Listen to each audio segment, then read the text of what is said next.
Well, there we go. Okay.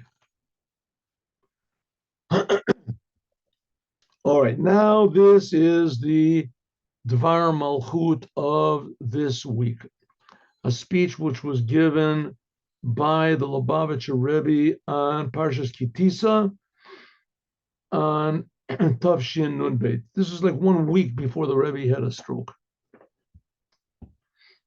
Right. It's talking about this week's Torah portion. This week's Torah portion is called, his reading is called Tisa. Tisa is the Torah reading that talks about the golden calf, how the Jewish people made the golden calf in great detail. And like the last few weeks, Parshat Yitro, and then after that Mishpatim and Truma and Tetzaveh, we're talking about God giving the Torah at Mount Sinai and what the Jewish people heard at Mount Sinai, the 10 Commandments, and then other laws also which were contained in the Torah, and the building of the tabernacle. But Moses didn't have a chance to say all those others. The Jewish people only heard the 10 Commandments. And Moses, when he was coming down with the 10 Commandments, so he saw everyone was worshiping a big golden calf. And which was pretty surprising because just 40 days earlier, they heard from God himself not to worship idols. It's the second of the 10 Commandments. And so they do it. So why did they do it? Because Moses wasn't there. And forget about what the excuses were. They had good excuses, really, really good excuses. But the sin was worse than the excuses, right? The sin was inexcusable. And then afterwards, so God says to Moses, you see what's going on over here, right? I'm going to wipe them out. So they caused Moses to break the tablets, and he said, I'm going to wipe them out. So Moses said, listen, God, do me a favor. Don't wipe them out. If you wipe them out, then wipe me out. These are my people. These are your people. These are the ones you chose. True, they're disappointing you. And God said, and they're going to continue this way. Yeah, and they're going to continue disappointing you. Good. But they're still your people. What are you going to do? And eventually you're going to get a lot of, pleasure from them and a lot of satisfaction from them. When is it going to happen? In another like 2,000, 3,000 years, something like that, it's going to happen. But it's going to have 3,300 years, right? We're still waiting. But it's going to happen. And so Moses says, okay, let's make this deal, God. If you wipe them out, wipe me out. If you don't wipe them out, then give me a secret formula to pray to you that you'll forget about their sins. And God said, okay. And he gave him the 13 attributes of mercy. We say this in our prayers twice a day, whatever. 13 attributes of mercy God gave, so that no matter what the Jews do, God will always forgive them. He might, punish them, and he'll destroy the temple, and he'll give all sorts of holocausts and terrible tragedies and things. But there's always going to be a Jewish people, and they're always going to be remaining, and that's it, because of these 13 attributes of mercy. So it says after that, Moses comes down from Mount Sinai, and his face is shining. His face is shining, and it's like unbearable shining. When he talks to the Jewish people, it's revealed. When he's not, it's concealed. Okay, so we see that in our Torah portion, ups and downs, big ups and downs. The Jewish people get the Torah, they sin, God forgives them, Moses' face is shining. So a lot of action-packed Torah portion. Let's go. Now the point is, what are we going to learn from this? Well, it's wonderful, to talk about this and to what do you say, to make all sorts of the explanations and and philosophies, and go into the motivations of people and psychological things, historical aspects and the sociological aspects and everything. But let's just, that's all wonderful stuff. The main thing is, how is this supposed to improve our relationship to God and to do what God wants, that this world should be a perfect place? How is this story about the golden calf and all this? How does it improve? So we're going to see. Here we go. Ready? Parshat Tisa, in this week's Torah portion, we find a davar chidush, a new thing. What's the new thing? 1 minute.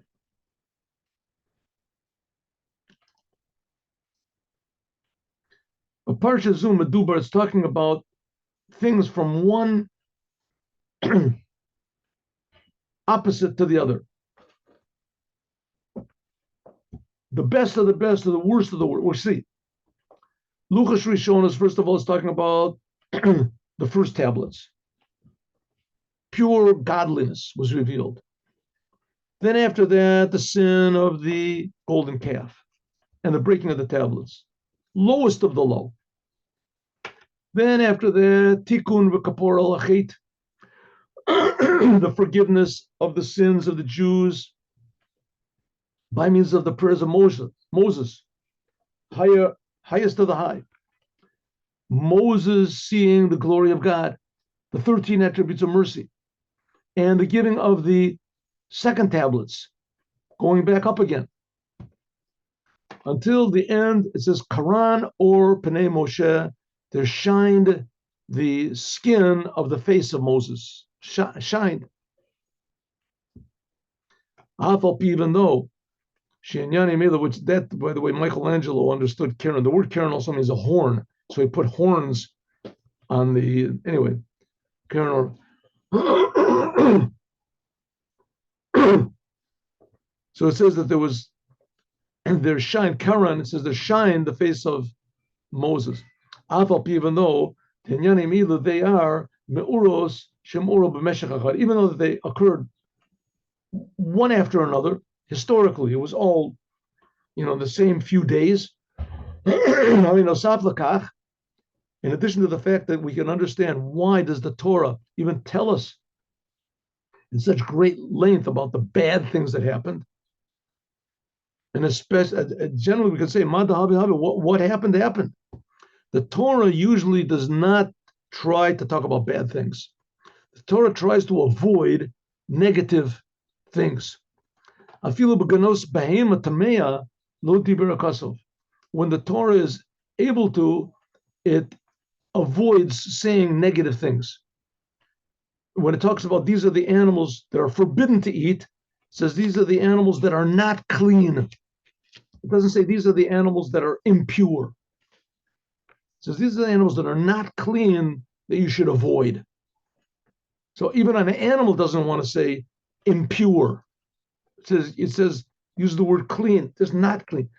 Here we're talking about sentences, paragraphs about how the Jews prepared the golden calf and how they danced around the golden calf and how Moses came down and was angry because of the golden calf and how he broke the tablets because of the golden calf and how he burned the golden calf and he punished the Jews because of the golden calf and he made them drink the water from the ground up the golden calf and made them drink the water of the golden calf.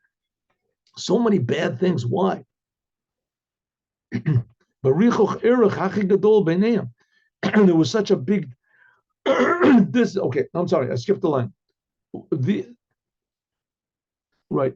Says, how are you when Yanim showing the Gamri? If so, we see these are the worst things possible. We're shipping the golden calf and the punishment, and the best things possible. God gave them the Torah, the first tablets. These are, and then afterwards, God forgave them for the. So first of all, God gave them the tablets, which is a wonderful thing, and then they sinned, which is a terrible thing, and God punished them, which is even worse. And then God forgives them, which is great, and then He gives them the tablets. So it's going from one end to the other. But the greatest distance, spiritual distance there can possibly be, the biggest revelations of God, the Torah, and the biggest sins, the golden calf. Luchas Rishonos, these first tablets, this is the highest thing that could possibly be given from above. It says the first tablets, they were the handwork of God. Michtav Elokim, and even the writing in it was God wrote. God didn't tell Moses to write. the letters were written by God. Shaviras Aluchos, the breaking of the tablets because of the Egel, breaking of the tablets because of the golden calf, this was the lowest thing, that there's nothing like it. Then afterwards, we have the 13 attributes of mercy, and Moses seeing the greatness of God. This is the highest thing. Then afterwards, God gave the second tablets. This is something like the first tablets, but really they're totally different. Moses had to carve them out. Moses, it says, Pasal, it was the handiwork of Moses.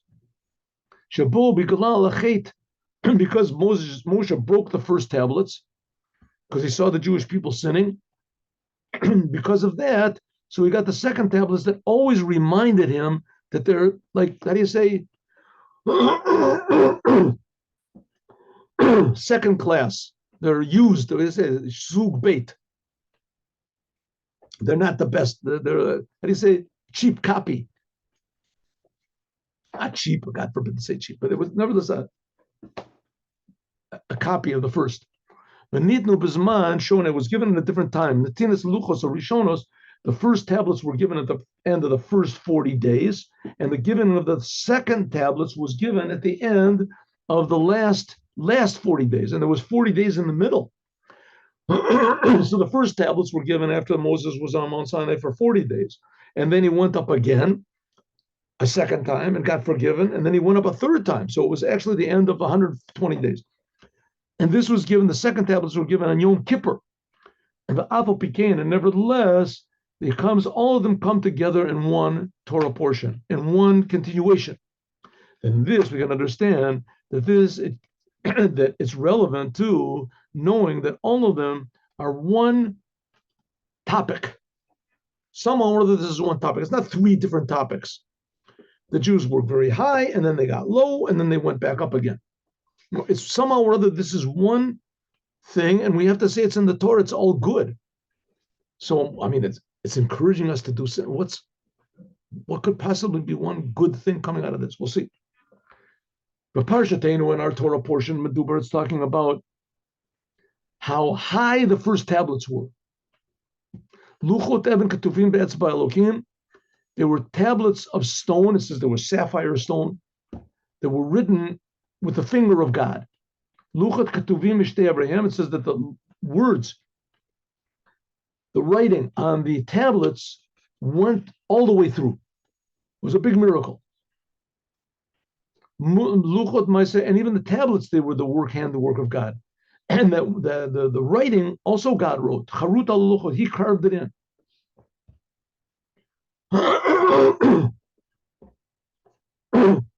The first tablets were 100% miracle. It says even the second tablets, which were given, they're always reminding how high the first ones were. That the second tablets were carved out by Moses, and that they'll be like the first. Don't mean they're not similar at all to the first ones.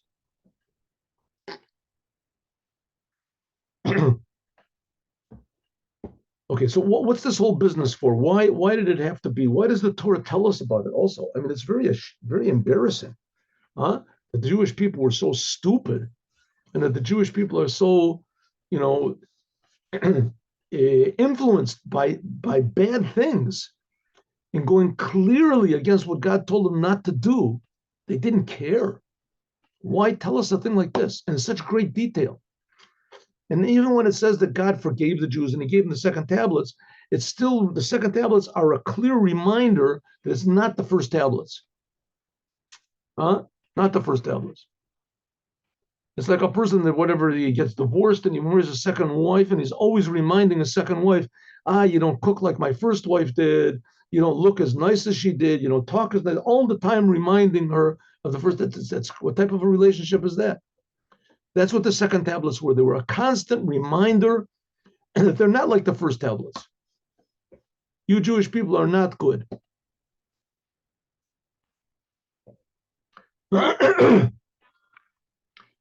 At first glance, we have to say, Prati Malas Luchos Rishonos, the details about the first tablets, how you should have written it that in the end of Parshas Mishpatim. And the end, if you look back in the Torah, look back 3 Torah portions. Excuse me. There was Parsha Yitro when God gave the Torah, and it talks about the 10 commandments. And then afterwards comes Mishpatim. Those are detailed laws, especially monetary laws, damages, which are also part of the Torah, right? That's when, at the very end of that, it talks about something which was not chronologically in the proper order, which really happened before even the previous Torah portion, in the time of Yitro. So it says that that Moses went and he offered up these offerings, and the Jewish people were offering sprinkling the blood on the people. And it says that's when it should talk about the first tablets, how great the first tablets were. In the end of Mishpatim, that's the place where it talks about the first tablets. God says to Moses, come up on the mountain and I'll give you the tablets of stone. And here, it would be enough that it would just be written in a short way. Right? God gave the first tablets and Moses broke them. But like it says, Vayiten el Moshe, that God gave to Moses when he finished speaking to him on Mount Sinai after 40 days, he gave him the 2 tablets to come down. And afterwards, the people saw that Moses delayed. Oh, that's the way it should be. How is it fitting? In the place where it's talking about the sin and the breaking of the tablets, then it all talks about how great they were. And that's like Lag LaRoche. Right? Like I said before, a person, God forbid, he gets divorced, he marries a second wife. Good, so he gets married to the second wife, and so, that's not the place to talk about how good the first wife was. The same thing over here. The Jewish people were married to God in Mount Sinai. They received the tablets. Everything was wonderful. Then all of a sudden, they sinned. They did bad things. God divorced them. Get out. I don't want anything to do with you. And Moses said, no, please, please, please, God, forgive the Jewish people. So God said, okay, you know what? I'll give them the second tablets. So the second tablets were a constant reminder of the first tablets, number 1. And number 2, in the same Torah portion that it talks about the second tablets, it talks about how great the first tablets were. Talk about how great the first tablets were back then when it was talking about the giving of the Torah 2-3 weeks ago. That's how great the first ones were. And this one should be devoted to how the Jewish people sinned with the golden calf. If you want to say a very short version of how Moses went up to get the first tablets and he broke them, but you don't have to praise the first tablets, how great they were and how wonderful they were in this week's Torah portion. Why? So it must be understood over here, the first tablets are coming not as a secondary thing or a preparation to tell us about how bad the worshiping of the golden calf was and how breaking, but it must be, this is somehow or other one continuation from the first tablets and the breaking of the tablets and the second tablets. This is going higher and higher and higher. How could it be that the sinning with the golden calf is higher than the first tablets? And the Rebbe said, but if not, then we're going to have some explaining to do. But we could explain it, but the natural way it should have been was to explain the greatness of the first tablets when it talked about giving the Torah. That was 3 weeks ago, how great the first tablets were and how wonderful they were made by God and everything. And this week's Torah portion should say, in short, Moses received the tablets that we talked about before, and he broke them. It was terrible, and God forgave. A totally different issue. The Jewish people didn't respect the Torah. They didn't respect, but it doesn't do that. It tells them all in one continuation. The first tablets were wonderful. They were made by God. Even the writing was by God. And the Jewish people sinned and terrible things, and Moses broke them. And then came even a higher thing, right? Which that was that they gave the second, God forgave them and gave them the second tablets. Somehow or other, this is one continuation. How? According to what Rashi says, that there's no necessarily chronological order in the Torah, is Maisa Egel, the worshiping of the golden calf came before the commandment of building the temple. tabernacle. It came many days before that. Why? Because on Yud Zayin Tammuz, that's when the tablets were broken. On Yom Kippur, which that's 40 days later, and God was appeased and he gave them the second tablets. And then the day after Yom Kippur, they began building the tabernacle. And that took them about a half of a year until they built the tabernacle. And they finished it in the month of Nisan. Okay, at first glance, Ein Zebir, this is not an explanation of all the details that are talking about here about the first tablets. Why do we have to tell all the details over here about the first tablets, how great they were? That should have been, like we said before, in Mishpatim or back there. Number two, according to what we said before, that also in the place where we say that there is no chronological order in the Torah, there's always a reason why there's not a chronological order in the Torah. Why? Everything in the Torah is exactly exact. It's not just that God sort of arbitrarily put things. When there's no chronological order, there's always a reason for it. So if so, we have to understand why are these the things which are talking, all these things are talking about in Parshas Tisa. Why in Parshas? Okay, so what happened over here? God gave the Torah. The Jewish people sinned. Then God gave the second tablets. Then God gave the commandment to build the temple, the tabernacle, and then they built the tabernacle. That's the order of the things. But how does it appear? That's a chronological order. First of all, God gave the Torah. Tablets were broken.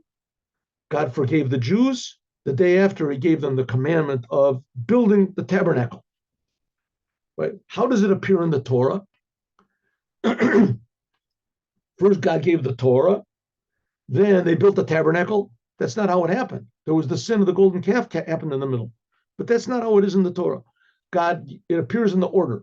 In the Torah, it says, God gave the Torah. Then there was the tabernacle.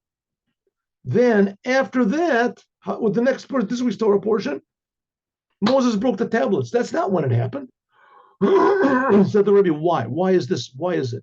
Why did it skip the breaking of the tablets until over here? It should have been, the breaking of the tablets should have been before God gave the commandment of building the tabernacle. But the tabernacle we learned last week, not after like we have here. So we're going to understand why. Nosef, in addition to that, also we have to understand the end of our Torah portion doesn't seem to have any connection to the whole business. The end of this week's Torah portion all of a sudden is stuck the three holidays, right? The Shavuot and right the Shavuot and Pesach and Sukkot. And the end of this week's Torah portion, how does that fit in? That doesn't seem to fit in at all. What's the answer? The question is even stronger when we look at Parshas Tisa. All right, so let me just make a small summary of what was going on. Says the Rebbe, no, all these Torah portions from the time when Moses got the Torah in Parshas Yitro, that was 4 weeks ago. Then afterwards, it tells about the tabernacle. Then afterwards, it tells about, after that, it tells about the breaking of the tablets. It's totally not in the proper order. Totally not in the proper order. Moses got the tablets. Then he broke the tablets. And that's not mentioned back there when he broke them. Somehow or other that was skipped until now. And now when it's brought the thing of the breaking of the tablets, which was 4 weeks after talking about when the Torah was given, here it's talking about how great the first tablets were. They were so wonderful. And that was a thing that should have been talked about 4 weeks ago, not in this. So everything seems to be not in a proper order.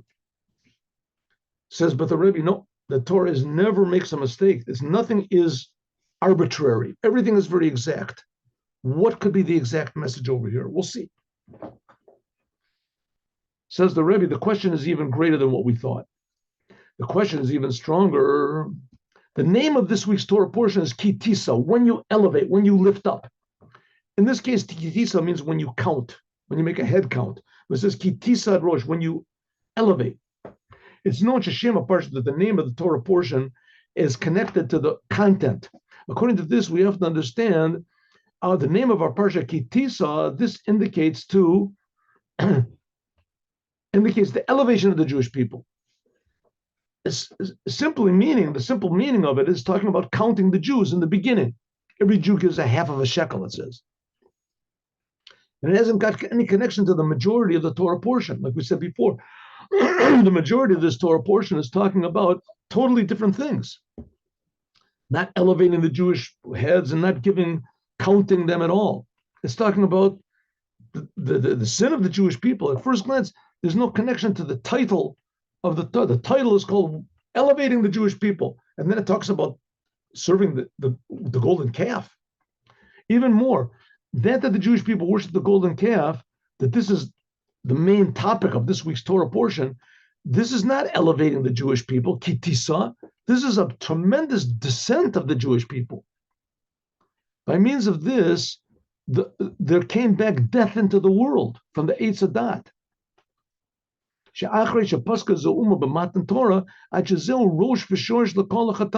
Like it says,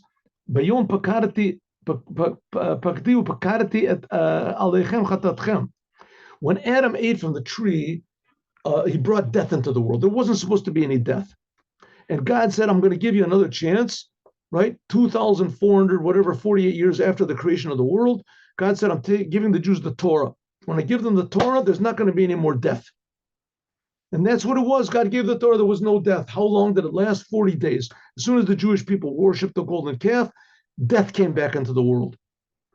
God said, anytime that I visit a sin on the Jewish people, I multiply that sin because I remind myself that I didn't punish them, I didn't wipe them out when they served the golden calf. I should have wiped them out, but I didn't. Every time the Jewish people sin, so God, what do you say? How does he say? He hits himself in the forehead. I should have wiped them out back then.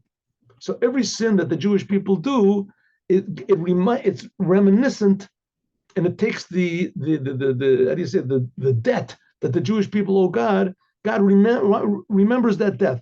In Pronius Bo Yisrael, there's no punishment that comes to the Jewish people that haven't got a little bit of the sin of the golden calf. This is exactly the opposite of this name of the Torah portion is called Tisa, elevating the Jews, raising the Jews up. And also at the end of this week's Torah portion, when it says that Moses came down and that his face was shining, we also have to understand, why is it talking about Moses, that his face was shining? When was his face shining? After he received the second tablets. The second tablets weren't so high. Why was Moses' face shining then? Why was Moses' face not shining when he received the first tablets? It should have said that Moses' face was shining and he came down from Mount Sinai and he heard people sinning, and then he threw the tablets down. That only after the second tablets his face was shining. Moses was, how do you say, he was fed by the rays of the Shekhinah for 40 days, just like the third. And the first time it was pure godliness he received. He should have had face should have been shining then. Why was his face only shining after the third tablet, after the third time he was up on Mount Sinai? The revelation of godliness that was in the first tablets was much higher than in the second tablets. You might say Moshe that the second tablet was only made by Moses. In addition to that the giving of these tablets, the first tablets, it came after this tremendous revelation of thunders and lightnings of Matan Torah, the giving of the Torah, which is not the case. The second tablets, they were given quietly. There was no thunder, no lightnings, no fire. So how could it be that when Moses received the second tablets, that's when his face was shining? Okay, so we have all these questions about this week's Torah portion. It seems to be out of order, and it deals so much with this bad thing about how bad it was, the sin of the golden calf. And here, when it talks about how bad the sin of the golden calf was, here it talks about how great the first tablets were. We didn't even, tells us things we didn't even know. The first tablets were made the handiwork of God, and they were the tablets were from God. and that the writing was from God. In this week's Torah portion, and when the tablets were given, it doesn't say all these things. So why such a big emphasis on the evilness of the sin? And somehow or other, seems to be the highest thing. It says then that's when Moses' face was shining. How can it be? We'll talk about this, God willing, tomorrow. And now let's do the Yom Yom. Today, 1 second. Yom Yom.